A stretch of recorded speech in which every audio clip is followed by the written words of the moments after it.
नमस्कार, आप सभी का स्वागत है। मेरा नाम नमन परसाई और आज हम पढ़ने वाले हैं एमपीपीएससी का सिलेबस। इसके पहले की वीडियो में हमने एमपीपीएससी प्री का सिलेबस पढ़ लिया है। आज हम पढ़ेंगे एमपीपीएससी मुख्य परीक्षा यानी मेंस का सिलेबस। ठीक है, चलिए। तो इस सिलेबस को हम 3 पार्ट में पढ़ने वाले हैं। पहले पार्ट में हम समझेंगे एग्जाम पैटर्न को, एग्जाम कैसे होता है, नंबरिंग कैसे होती है, कितने क्वेश्चन आते हैं, कितने मार्क्स से क्वेश्चन आते हैं, शब्द सीमा क्या है, वर्ड लिमिट क्या है, इसको हम पढ़ेंगे। ठीक है, चलिए। और इसके बाद पार्ट 2 में पेपर 1 और पेपर 2 दो पेपर पढ़ेंगे। आपको कोई 6 पेपर होते हैं तो पेपर 1 पेपर 2 पढ़ेंगे। और पार्ट 3 में बचे हुए पेपर, आपके जो 4 पेपर बचेंगे उनको हम पढ़ेंगे। ठीक है, चलिए। तो शुरुआत करते हैं आपकी मुख्य परीक्षा से, आपके सिलेबस से। देखें, इसमें आपका जो सबसे पहला पार्ट है आपका, इसमें राज्य, इसमें देखो क्या है, राज्य मुख्य परीक्षा, राज्य सेवा मुख्य परीक्षा की बात हो रही है यहाँ पे। इसको एकदम आराम से पढ़ना है। देखिए, हम किसी और से पूछते हैं कि भाई पेपर का सिलेबस क्या है, एग्जाम का सिलेबस क्या है, कौन सी बुक पढ़ना चाहिए, कौन सी किताब पढ़ना चाहिए, कौन से नोट्स पढ़ना चाहिए। आप अपने हिसाब से सिलेबस देखें, अपने आप से नोट्स बनाइए, अपने हिसाब से बुक पढ़िए।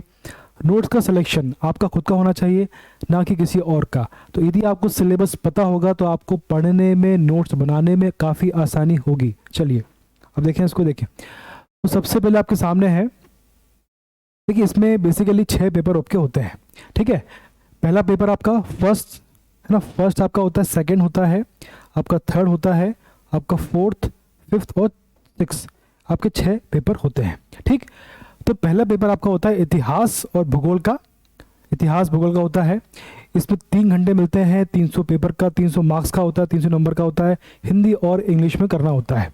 सेकंड पेपर आपका राजनीति, अर्थशास्त्र और समाजशास्त्र का, सोशोलॉजी का होता है। ये इसमें आपको 3 घंटे मिलते हैं और इसमें भी 300 नंबर का ये पेपर होता है। तीसरा वाला भी आपका विज्ञान और तकनीक, साइंस एंड टेक्नोलॉजी का होता है। ये 3 घंटे इसमें टाइम मिलता है और ये 300 नंबर का होता है। ये भी हिंदी और इंग्लिश बायलैंग्वेज होता है। फोर्थ पेपर आपका जो है ये 3 घंटे का होता है। ये आपका दर्शन शास्त्र का होता है, मनोविज्ञान का होता है, साइकोलॉजी, और पब्लिक एडमिनिस्ट्रेशन यानी लोक प्रशासन का होता है। इसमें आपको 3 घंटे मिलते हैं, लेकिन ये 200 मार्क्स का होता है। ये भी हिंदी इंग्लिश में होता है। ये बात क्लियर है आपको। इसके बाद देखें आप कि आपका जो 5वां पेपर आपका होता है, 5वां पेपर आपका होता है ये सामान्य हिंदी एवं व्याकरण का होता है। ये 3 घंटे का होता है और ये भी 200 नंबर का पेपर आपका होता है। ये सिर्फ हिंदी में होता है। इसमें आपको हिंदी में ही लिख के आना है आंसर। और आपको जो छठा पेपर, आपका जो 6वां पेपर होता है ये हिंदी निबंध और प्रारूप लेखन का होता है। इसमें आपको 100 नंबर का होता है और ये 2 घंटे का पेपर होता है। यानी कहा जाए, एक बात अगर कहा जाए तो आपके शुरुआत के जो पेपर आपके होते हैं, शुरुआत के जो 3 पेपर आपके होते हैं, शुरुआत के 3 पेपर जो होते हैं, तो शुरुआत के 3 पेपर 300 नंबर के होते हैं, है ना, और ये 3 घंटे के होते हैं। चौथा पेपर आपका जो होता है ये 200 नंबर का होता है और 5वां भी 200 नंबर का होता है। इसमें भी आपको 3 घंटे, मतलब शुरुआत के जो 5 पेपर में आपको 3 घंटे मिलते हैं। और नंबर की बात की जाए तो शुरुआत में 3 पेपर में 300 नंबर मिलते हैं और लास्ट के 2, मतलब कि चौथे और 5वें में आपको 2 घंटे मिलते हैं, 200 नंबर मिलते हैं। इसमें 3 घंटे मिलते हैं। और जो लास्ट का पेपर है 6वां, इसमें आपको निबंध का, इसमें 2 घंटे में आपको 100 नंबर मिलते हैं। 100 नंबर का पेपर होता है। ये भी हिंदी में करना होता है और हिंदी तो आपका हिंदी में ही होगा, है ना, इसमें कोई बात नहीं है। अगर आप नंबर की बात करें, कितने नंबर का आपको पूरा पेपर आपका होता है, पूरा आप एग्जाम होता है, तो 300, 300, 900, 11, 1300, 1400, तो ये आपको अगर काउंटिंग करेंगे आप तो ये आपका हो रहा है 1400। ठीक है। और अगर आप साक्षात्कार की बात करें, इंटरव्यू की बात करें, तो इंटरव्यू आपका होता है 175 का। ठीक है, तो कुल आपके होते हैं 1575 यानी 1575। तो बेसिकली 1575 में से जितने आपके मार्क्स आते हैं उसी बेस पे आपका सिलेक्शन एग्जाम में होता है। जितने ज़्यादा आपके मार्क्स आएंगे उतनी अच्छी पोस्ट आपको मिलेगी। ये बात क्लियर है आपको। चलिए, अब इसमें देखें आप कि और क्या क्या टॉपिक हैं इसमें देखें। अब इसमें हम बारी बारी से समझेंगे कि आपको पेपर में क्वेश्चन कैसे आते हैं, उनकी नंबरिंग कैसे होती है, ये हम देखेंगे। ठीक है, चलिए। अब एक बात समझिए आप लोग कि देखें, आपको 6 पेपर आपके होते हैं, ठीक। आपकी शुरुआत के 3 पेपर आपके होते हैं, पहला पेपर, दूसरा पेपर, तीसरा पेपर, ठीक। ये तीनों पेपर आपके 2 पार्ट में होते हैं, पार्ट ए, पार्ट बी, यानी तीनों पेपर जो है ये 2 पार्ट में डिवाइड होते हैं। आपका पेपर 3 घंटे का होता है, ठीक है, तो 1.5 घंटे, 90 मिनट और 90 मिनट, ठीक। आपका पेपर 3 घंटे का होता है तो आपको बेसिकली 180 मिनट मिलते हैं पेपर के लिए। तो इनको 2 पार्ट में 90 मिनट और 90 मिनट में डिवाइड करते हैं, पार्ट ए, पार्ट बी। जैसे मान लीजिए आपका पेपर 1 है, आपका, तो इसको ये 2 पार्ट में डिवाइड होता है, ये 2 पार्ट में डिवाइड होता है, part A, part B, part A, part B. और पेपर आपका जो पेपर होता है 300 नंबर का होता है, ये है ना, ये बात क्लियर है आपको। आपका जो पेपर होता है 300 नंबर का होता है, ठीक। यानी पार्ट ए हुआ आपका 150 मार्क्स का और पार्ट बी हुआ 150 नंबर मार्क्स का, ठीक, 150 नंबर का हो गया। अब इसमें जो आपके 150 नंबर है ये कैसे काउंट होते हैं, समझे बात को। मैंने आपसे कहा कि पेपर 1 जो है आपका ये 2 पार्ट में डिवाइड होता है, पार्ट ए, पार्ट बी में, ठीक है। और जो दोनों पार्ट हैं ये 5 यूनिट में डिवाइड होते हैं।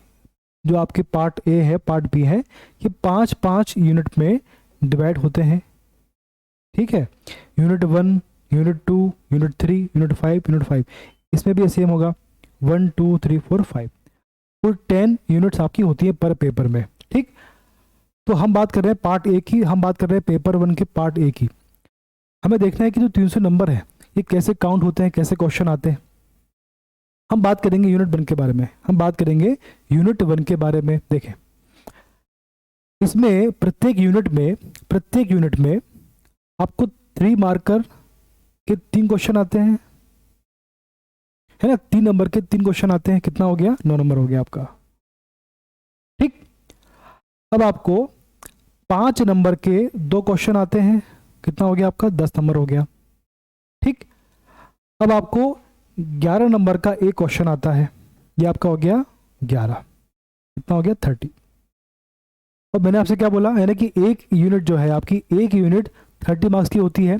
और ऐसे आपको हर पार्ट में 5 यूनिट होती हैं, मतलब कितना हो गया, 150, ठीक। यानी प्रत्येक यूनिट आपकी 30 मार्क्स की होती है। 3 मार्कर 3 क्वेश्चन, 5 मार्कर 2 क्वेश्चन और 11 मार्कर 1 क्वेश्चन, 30 मार्क्स की प्रत्येक यूनिट होती है। ऐसी 5 यूनिट है तो इनका आप काउंटिंग होगा 150। तो 150 ये है और 150 इसी प्रकार से पार्ट बी भी इसी प्रकार से काउंट होगा। और जिस प्रकार से पेपर 1 की काउंटिंग हो रही है इसी प्रकार से पेपर 2, पेपर 3 की भी काउंटिंग होती है। ये बात क्लियर है आपको। चलिए तो पेपर 1, 2, 3 के बारे में थोड़ा पढ़ लेते हैं। नहीं चलो, अब इसमें क्या लिखा हुआ, सामान्य अध्ययन के प्रथम प्रश्न पत्र में 2 खंड होंगे, पार्ट ए, पार्ट बी। देखा अभी हमने पार्ट ए, पार्ट बी। प्रत्येक खंड में 150 अंकों का होगा। प्रत्येक खंड पाठ्यक्रम के अनुसार 5 इकाइयों में डिवाइड होगा। मैंने बताया अभी आपको 5 इकाई में 5 यूनिट में डिवाइड होगा। प्रत्येक इकाई से 3 अति लघु उत्तरीय, बेसिकली जो क्वेश्चन आपको आते हैं तो 3 मार्कर होते हैं उनको बोलते हैं अति लघु उत्तरीय, जो 5 मार्कर होते हैं उनको बोलते हैं लघु उत्तरीय, और जो 11 मार्कर होते हैं उनको बोलते हैं दीर्घ उत्तरीय। ठीक है, अति लघु उत्तरीय, लघु उत्तरीय और दीर्घ उत्तरीय 3 प्रकार के क्वेश्चन आपको आते हैं। अब देखिए, तो प्रत्येक इकाई से 3 अति लघु उत्तरीय, 2 लघु उत्तरीय, 1 दीर्घ उत्तरीय या निबंधात्मक प्रश्नों के उत्तर देने होंगे। प्रश्नों की संख्या आवश्यकता अनुसार कम या अधिक की जा सकेगी। ये बात क्लियर है आपको। प्रत्येक इकाई में अति लघु उत्तरीय 3 मार्कर, प्रति इकाई में अति लघु उत्तरीय प्रत्येक प्रश्न के लिए 3 अंक होंगे। मैंने बताया अभी आपको 3 अंक होंगे। और लघु उत्तरीय यानी 5 मार्कर, लघु उत्तरीय प्रत्येक प्रश्न के लिए 5 अंक होंगे, 5 अंक। और दीर्घ उत्तरीय प्रश्न के लिए 11 अंक पूर्णांक होंगे। ये बात क्लियर है आपको, अच्छे से क्लियर है। 3 मार्कर 3 क्वेश्चन आएंगे, 5 मार्कर 2 क्वेश्चन आएंगे और 11 मार्कर 1 क्वेश्चन आएगा। इस प्रकार से 30 अंक आपके प्रत्येक यूनिट से बनेंगे। इस प्रकार से 5 यूनिट हैं और टोटल मिला के एक पेपर में 10 यूनिट होती हैं। इस प्रकार से आपके 300 मार्क्स आपके एक पेपर से बनते हैं। इस प्रकार प्रत्येक इकाई के लिए कुल पूर्णांक 30 होंगे, ये बात क्लियर है। इसी प्रकार दोनों खंड आ तथा बा में कुल पूर्णांक 150 होंगे, जो कि 300 अंक का बन जाता है। इसके बाद अतः प्रथम प्रश्न पत्र के पूर्णांक 300 होंगे। ये बात क्लियर है, आपको बहुत अच्छे से समझना है, क्योंकि आप जो पेपर देने जा रहे हो उसका पैटर्न आपको पता होना चाहिए। इस प्रकार से आप अपनी स्ट्रेटेजी बना सकते हैं। प्रत्येक अति लघु, अब देखिए अब बात हो रही है शब्द सीमा के बारे में। अब बात हो रही है शब्द सीमा के बारे में। ये बात क्लियर है आपको? अब बात हो रही, अब इसमें देखें आप,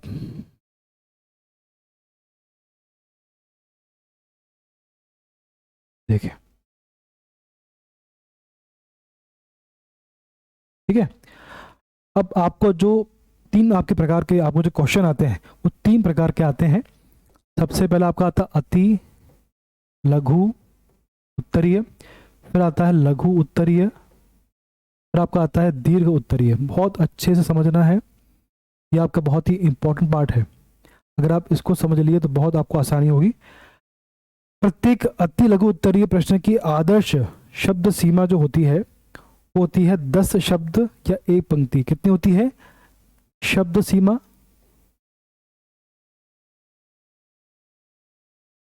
कितनी होती है? ये 10 शब्द होते हैं, ठीक है, 3 मार्कर की अति लघु उत्तरीय। और लघु उत्तरीय की बात करें तो लघु उत्तरीय प्रश्न की आदर्श शब्द सीमा होती है 50 शब्द या 5 से 6 पंक्ति। 50 शब्दों की इसकी शब्द सीमा होती है किसकी? 5 मार्कर या लघु उत्तरीय प्रश्न की। उसके बाद 5 से 6 पंक्ति। प्रत्येक दीर्घ उत्तरीय प्रश्न की आदर्श शब्द सीमा होती है 200 शब्द। कितनी होती है? 200 शब्द, ये ना 200 पेज 200 शब्द की इसकी शब्द सीमा होती है, ठीक है। अति लघु उत्तरीय 10 शब्द, लघु उत्तरीय 50 और दीर्घ उत्तरीय 200 इनकी शब्द सीमा होती है। ये तीनों जो है, ये आपको जो कॉन्सेप्ट है शब्द सीमा, ये तीनों पेपर पे लागू होती है। तीनों पेपर का पैटर्न एकदम सेम होता है, चाहे वो नंबरिंग की बात करो, चाहे वो शब्द सीमा की बात करो, सब एकदम सेम होता है। बदलाव आता है 4th पेपर में, इसलिए हम अब चलते हैं सीधे, ठीक है। आपका first paper, second paper, third paper, तीनों में सेम पैटर्न होगा, नंबर का, क्वेश्चन का, सबका। 4th पेपर में थोड़ा सा बदलाव है। देखें क्या बदलाव है, देखिए आपका जो 4th पेपर है इसको देखें, समझे जरा इसको देखें। आपको जो 4th पेपर होता है ये बेसिकली, देखें इसको, ये आपका जो 4th पेपर आपका होता है, आपका 4th पेपर होता है, इसमें भी आपकी 5 यूनिट में डिवाइड करते हैं। कितने यूनिट में? 5। आपके पहले पेपर, जो आपके पहले 3 पेपर थे उनको 10 यूनिट में डिवाइड किया हुआ था, पार्ट ए पार्ट बी के फॉर्म में। लेकिन 4th पेपर को आपने 5 पार्ट में डिवाइड किया हुआ, 5 यूनिट में डिवाइड किया हुआ है, 1 2 3 4 और 5। ये बात क्लियर है आपको? आइए पढ़ते हैं। देखिए सामान्य अध्ययन का चतुर्थ प्रश्न पत्र 5 इकाइयों में विभाजित होता है। देखिए जिसमें से प्रथम से चतुर्थ इकाई तक प्रत्येक इकाई से 5 अति लघु उत्तरीय। हम बात करेंगे प्रति इकाई, जैसे हम बात करें पहले, जैसे आप एक की बात करें, जो आपकी जो फर्स्ट यूनिट की बात करें, तो इसमें लिखा है कि प्रत्येक यूनिट से, प्रत्येक इकाई से 5 अति लघु उत्तरीय प्रश्न आते हैं।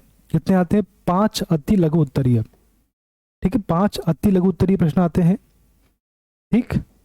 और 2 लघु उत्तरीय आते हैं, 2 लघु उत्तरीय आते हैं, और एक आता है दीर्घ उत्तरीय या निबंधात्मक प्रश्नों के उत्तर देने होंगे। ये बात क्लियर है आपको? एक आपका आता है निबंधात्मक होता है। अब इसके नंबर की बात करें, आगे देखिए नंबर दे रखा है, प्रथम से चतुर्थ इकाई तक प्रत्येक इकाई में अति लघु उत्तरीय प्रत्येक प्रश्न के लिए 2 अंक मिलते हैं भैया। यानी आपके जो 5 क्वेश्चन आएंगे आपको जो अति लघु उत्तरीय, इनमें से प्रत्येक क्वेश्चन के लिए आपको 2 नंबर मिलेंगे। यानी आपका जो आपके अति लघु उत्तरीय का जो मार्क्स नंबर बनेगा वो बनेगा 10। आपको 5 क्वेश्चन के 10 नंबर मिलेंगे। ये बात क्लियर है आपको? आगे बढ़ते हैं। उसके बाद लघु उत्तरीय प्रत्येक प्रश्न के लिए 5 अंक आपको मिलेंगे। यानी 2 क्वेश्चन आपको आएंगे लघु उत्तरीय, उनके मार्क्स, उनके नंबर होंगे 5। प्रकार से ये भी 2 क्वेश्चन के लिए आपको 10 नंबर मिलेंगे। यहाँ 5 क्वेश्चन के 10 नंबर हैं, यहाँ 2 क्वेश्चन के 10 नंबर हैं, प्रत्येक क्वेश्चन 5 नंबर का है। ये बात क्लियर है।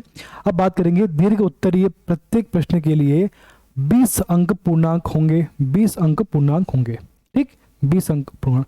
इस प्रकार से एक क्वेश्चन के लिए आपको 20 नंबर मिलेंगे। अब बात करेंगे, इसका मतलब ये हुआ कि आपकी जो सिंगल यूनिट है, एक यूनिट है, उसका वेटेज हुआ 40 नंबर का। मतलब एक यूनिट आपकी जो है वो 40 नंबर की होती है। ऐसी आपकी 4 यूनिट की बात करें, अगर आपकी सेम चारों यूनिट में सेम पैटर्न होता है ना, चारों में सेम पैटर्न होता है। इस प्रकार से पहली आपकी यूनिट है 40 नंबर की, दूसरी भी आपकी 40 नंबर की होगी, इसी प्रकार से तीसरी 40 और चौथी 40। अब इनको जोड़ेंगे तो आपका आंसर बनता है 160। और आपका जो पेपर होता है ये आपका होता है 200 नंबर का, ठीक है। तो 200 नंबर में से 160 हमारे आ गए हैं, अब बचे 40 मार्क्स। आगे बढ़ते हैं। इस प्रकार प्रथम से चतुर्थ इकाई तक प्रत्येक इकाई के लिए कुल पूर्णांक 40 होगा। 40 कैसे होगा हमने देख लिया है। प्रश्न पत्र की 5वीं इकाई में संपूर्ण पाठ्यक्रम से 2 केस स्टडी आएंगे। आपको 2 केस स्टडी की समीक्षात्मक टिप लिखनी होगी। प्रत्येक केस स्टडी के लिए आपको 20 अंक मिलेंगे, ठीक है। तो पहले, दूसरी, तीसरी यूनिट में कैसे मार्क्स आएंगे हमने देख लिए। क्वेश्चन आपको आएंगे 2 मार्कर, 5 मार्कर और 20 मार्कर। लेकिन आपको 5वीं यूनिट में आपको सिर्फ केस स्टडी आएगी। वो भी आपकी 20 नंबर की, आपको 20 नंबर की 2 केस स्टडी होंगी। इस प्रकार से आपके 40 मार्क्स बन जाएंगे। तो हमारे 200 में से 160 आ चुके थे, अब ये प्लस केस स्टडी के हो गए। इस प्रकार से हमारे 4th पेपर के 200 नंबर पूरे हो चुके हैं। 200 नंबर हमारे पूरे आ गए हैं। ये बात क्लियर है आपको। आगे बढ़ते हैं। अब इसमें प्रत्येक लघु, अब देखिए, अगर आप शब्द सीमा की बात करोगे, वर्ड लिमिट की बात करोगे, तो प्रत्येक अति लघु उत्तरीय प्रश्न की आदर्श शब्द सीमा होगी आपकी 10 शब्द की होगी या एक पंक्ति। जो अति लघु उत्तरीय है 10 वर्ड्स। और प्रत्येक लघु उत्तरीय प्रश्न की शब्द सीमा होगी 50 शब्द या 5 से 6 पंक्ति, सेम है। और दीर्घ उत्तरीय प्रश्न की आदर्श शब्द सीमा आपकी होगी 200 शब्द की होगी, ठीक है, वो भी सेम है। प्रत्येक केस स्टडी के लिए आदर्श शब्द सीमा आपकी 500 शब्द की होगी। केस स्टडी के लिए 500 शब्द, 4 से 5 पेज आपको भरने पड़ेंगे। आगे बढ़ते हैं, ठीक है। अब देखें, अब इसके बाद है पंचम प्रश्न पत्र में पूर्णांक 200 है तथा समय सीमा 3 घंटे की है। पहला पेपर, दूसरा, तीसरा, चौथा हमने पढ़ लिया। अब बात करेंगे 5वें पेपर के बारे में। इसमें देखें आप फटाफट। देखिए, इसमें बेसिकली जो है आपका, इसमें आपके 8 क्वेश्चन आपको आते हैं। कितने क्वेश्चन आते हैं? 8 क्वेश्चन आपको आते हैं इसमें। इसमें बेसिकली आपको देखो, इसमें आपको 8 क्वेश्चन आते हैं। 1 2 3 4 5 6 7 8 क्वेश्चन आपको आते हैं, ठीक। पहला क्वेश्चन आपका बनता है 75 मार्क्स का, ठीक। दूसरा बनता है आपका 10 मार्क्स का। तीसरा बनता है 35 का। फिर आपके 3 क्वेश्चन 20 के बनते हैं, 20, 20 और 20। अंतिम 2 क्वेश्चन आपके 10 मार्क्स के बनते हैं। इस प्रकार से आपका जो टोटल होता है वो होता है आपका 200 नंबर का, क्योंकि आपका जो पेपर होता है ये 200 नंबर का होता है, ठीक है ना। आपका जो 5वां पेपर आपका होता है ये 200 नंबर का होता है, अभी पढ़ा हमने। अब वो 200 कैसे होते हैं उसको जानना है हमें। तो भी आपको जो पंचम प्रश्न पत्र सामान्य हिंदी, ये सामान्य हिंदी व्याकरण का होगा। प्रथम प्रश्न में लघु उत्तरीय कुल 25 प्रश्न होंगे, ठीक है। लघु उत्तरीय की बात हो रही है, लघु उत्तरीय कुल 25 प्रश्न होंगे जो कि संपूर्ण पाठ्यक्रम से पूछे जाएंगे। प्रत्येक प्रश्न 3 अंकों का होगा। अब इसमें आपको बेसिकली 25 प्रश्न होंगे, 25 प्रश्न आपको 3 नंबर के होंगे। इस प्रकार से आपके 75 नंबर हो रहे हैं। तो आपका पहला क्वेश्चन तो हो गया। अब बचे आपके, अब इसके बाद द्वितीय प्रश्न की बात करें तो अलंकारों से संबंधित होगा। आपका जो सेकंड पेपर आपका होगा अलंकारों से संबंधित होगा। 2 प्रश्न पूछे जाएंगे, प्रत्येक प्रश्न 5 अंक का होगा। यानी कि 2 क्वेश्चन होंगे और प्रत्येक प्रश्न 5 अंक का होगा। इस प्रकार से आपके 10 नंबर हो रहे हैं, ये भी क्लियर है आपको। तृतीय प्रश्न की बात करें तो तृतीय प्रश्न में 2 उप प्रश्न होंगे जिनमें वाक्यों का हिंदी से अंग्रेजी, यानी पहले आपको हिंदी से अंग्रेजी करना है, यह आपका 20 नंबर का होगा, है ना। हिंदी से अंग्रेजी अनुवाद करना है 20 अंकों का, तथा अंग्रेजी से हिंदी, अंग्रेजी से आपको हिंदी करना है, यह आपका 15 नंबर का होगा। तो इस प्रकार से 20 + 15 कितने हो रहे हैं आपके 35, ये भी आपका हो गया। अब चतुर्थ प्रश्न की बात होगी, फोर्थ प्रश्न की बात होगी, तो चतुर्थ प्रश्न हिंदी व्याकरण से संबंधित होगा, हिंदी व्याकरण से संबंधित होगा, जिसमें संधि, समाज, विराम चिन्ह इत्यादि से प्रश्न पूछे जाएंगे। इसमें कुल अंक 20 होंगे, ये आपका हो गया 20 अंक का फोर्थ प्रश्न। अब बात होगी 5वें प्रश्न के बारे में, तो इसमें प्रारंभिक व्याकरण शब्दावलियों से संबंधित होगा, इसमें कुल अंक 20 होंगे, ये भी आपका हो गया। छठा प्रश्न अपठित गद्यांश, देखिए ये अपठित गद्यांश होता है, इसमें क्वेश्चन के आंसर देने होते हैं आपको, तो संबंधित होगा, कुल अंक इसमें भी 20 होंगे, है ना, इसमें 20 होंगे आपका, ये भी हो गया आपका। अब 7वां प्रश्न की बात होगी, 7वें प्रश्न की बात हो रही है, ये पल्लवन अथवा भाव पल्लवन से संबंधित होगा, इसमें कुल अंक आपको 10 मिलेंगे, आपको कुल अंक 10 मिलेंगे। और 8वां जो आपका होगा, ये भी आपका हो गया। 8वां जो होगा गद्यांश के संक्षेपण से संबंधित होगा, इसमें कुल 10 अंक आपको मिल जाएंगे। इस प्रकार से हमें 200 अंक भी यहाँ पर प्राप्त हो चुके हैं, निबंध भी हमने पास कर लिया है। आगे बढ़ते हैं, ठीक है। अब आपका 6वां पेपर आने वाला है, देखिए इसको ध्यान से पढ़िएगा।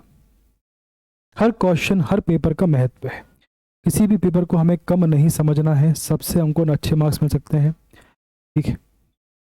चलो, अब आपका जो 6वां पेपर है, ये बेसिकली आपका 100 नंबर का होता है। तो कैसे होता है, पहला क्वेश्चन आपका होता है 50 नंबर का निबंध होता है, दूसरा आपका होता है 25 का, और तीसरा आपका होता है 25 का। कितने हो रहे हैं ये 100, इस प्रकार से होते हैं। अब ये 100 कैसे, देखिए। षष्ठ प्रश्न पत्र हिंदी निबंध एवं प्रारूप लेखन का होगा। प्रश्न पत्र में कुल 3 प्रश्न होंगे, ये बात क्लियर है। प्रश्न क्रमांक प्रथम निबंध होगा, जिसमें किसी एक विषय पर 1000 शब्दों में निबंध हिंदी में लिखना होगा। प्रश्न में आंतरिक विकल्प होगा, यह प्रश्न 50 अंकों का होगा, 50 अंक हो गए अपने। अब आपका जो क्वेश्चन नंबर 2 है, इसमें क्या होगा, द्वितीय, इसमें निबंध समसामयिक समस्याएं एवं निदान से संबंधित होगा, जिसमें किसी एक विषय पर 500 शब्द में, यहाँ पे 1000 था, 500 है, में निबंध हिंदी में लिखना होगा, सब हिंदी में चलेगा। प्रश्न में आंतरिक विकल्प होगा, यह प्रश्न 25 अंक का होगा, ये 25 आपके हो गए, ठीक है। ये भी आपका हो गया, ये भी हो गया आपका। अब बचा 25।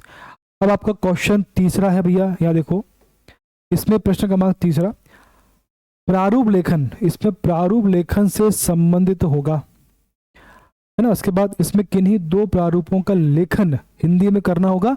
प्रत्येक प्रारूप लेखन में आदर्श शब्द सीमा 250 शब्द की होगी, और प्रश्न में आंतरिक विकल्प होगा, यह प्रश्न 25 अंकों का होगा, ठीक है। ये भी आपका हो गया। प्रकार से 100 नंबर। प्रश्नों की संख्या आवश्यकता अनुसार कम या अधिक की जा सकती है। किसी प्रश्न में उप प्रश्न भी हो सकते हैं, ये बात भी आपको समझ में। अब टिप देखें, राज्य सेवा मुख्य परीक्षा में अभ्यर्थियों को प्रत्येक प्रश्न पत्र में न्यूनतम 40% अंक प्राप्त करना अनिवार्य है। सिंपल सी बात है, 40% आपको 100 में से आपके 40 अंक आना अनिवार्य है प्रत्येक प्रश्न में। SC ST OBC के लिए और जो आपके दिव्यांग जन है, इनके लिए, अभ्यर्थियों के लिए न्यूनतम जो आपके अंक है 30% आपको कंपलसरी है। राज्य सेवा मुख्य परीक्षा से साक्षात्कार हेतु विज्ञापित पदों का 3 गुना होगा, जो आपको वैकेंसी है उसका 3 गुना होगा। आपको जो मुख्य परीक्षा में जो सिलेक्शन हुआ उसका 3 गुना का सिलेक्शन इंटरव्यू के लिए होगा।